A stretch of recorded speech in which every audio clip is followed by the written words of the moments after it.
Hi there, and welcome to this day in history for September 7th.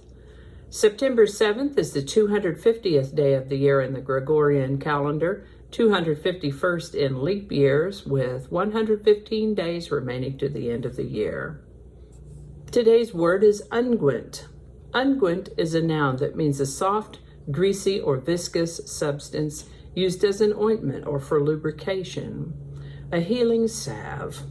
An unguent, though it may be sticky, is handy to help protect and heal a sore. The word unguent comes to us from Middle English, Anglo-French before that, and ultimately from Latin. First known use of the word unguent is the 1400s. And with that, I'm going to tell you first about Titus Caesar Vespasianus. He was Vespasian's son. Titus Caesar Vespasianus was part of the Flavian dynasty of Roman emperors who ruled in the 1st century.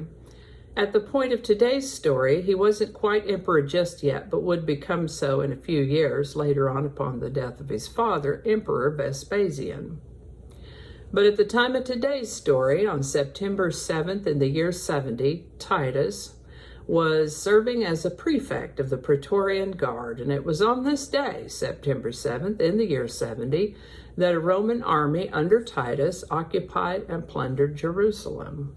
This is the birthday of Elizabeth I, Queen of England and Ireland, born September 7th, 1533. Daughter of Henry VIII and Anne Boleyn, she was part of the House of Tudor. Her reign is known as the Elizabethan era.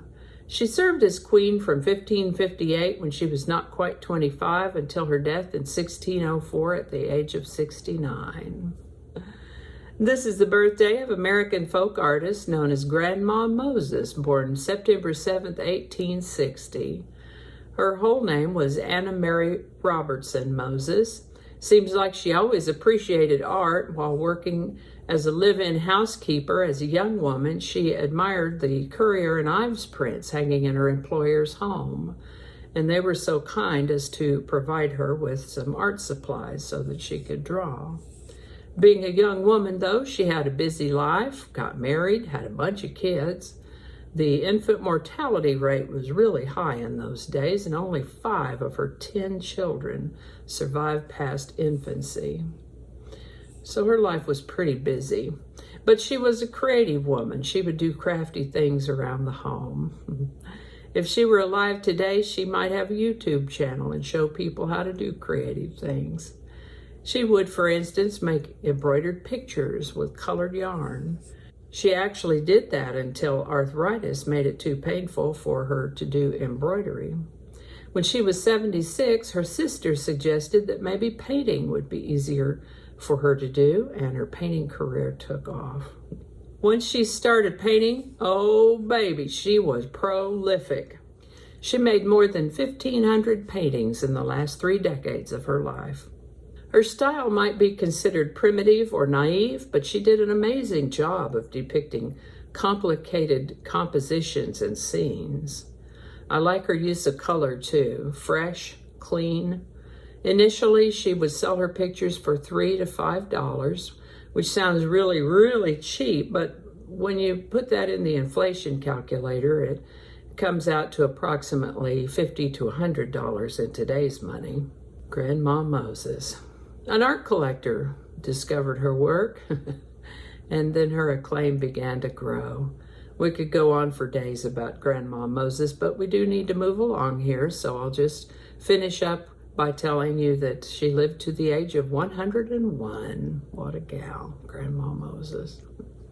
September 7th, 1876, Jesse James and his James Younger outlaw gang attempted to rob the First National Bank of Northfield in Northfield, Minnesota. The citizens weren't having it, though. They all armed themselves. They went and got their guns, and by golly, they stopped that robbery. Sadly, not before the outlaws killed the teller and one of the local citizens there, but they defended their bank and their town and actually ended up killing a couple of the outlaws. And bless their hearts, the city of Northfield celebrates the defeat of Jesse James with several days of events every year. This year, it's actually taking place from September 8th through the 12th, and I got to tell you, I admire their spirit. I found a web page for this year's celebration and have put the link in the show notes. The first Miss America pageant was held in Atlantic City, New Jersey on September 7th, 1921. The International Criminal Police Organization, better known as INTERPOL, was formed on September 7th, 1923. Nikita Khrushchev was elected first Secretary of the Communist Party of the Soviet Union on September 7th, 1953. The Pro Football Hall of Fame opened in Canton, Ohio on September 7th, 1963. A couple of pretty stout earthquakes on September 7th in different years. A magnitude 6 in Greece in 1999 and an 8.2 in Mexico in 2017. And I think that's going to do it for us today. Hope you learned something you didn't know before. I know I sure did.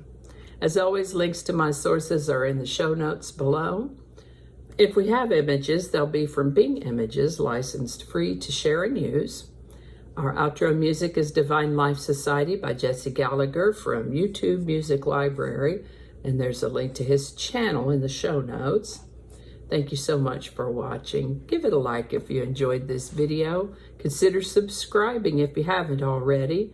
Let me know your thoughts in the comments section. I always appreciate hearing from my viewers. Thanks again, and I'll see you next time. Living in the past.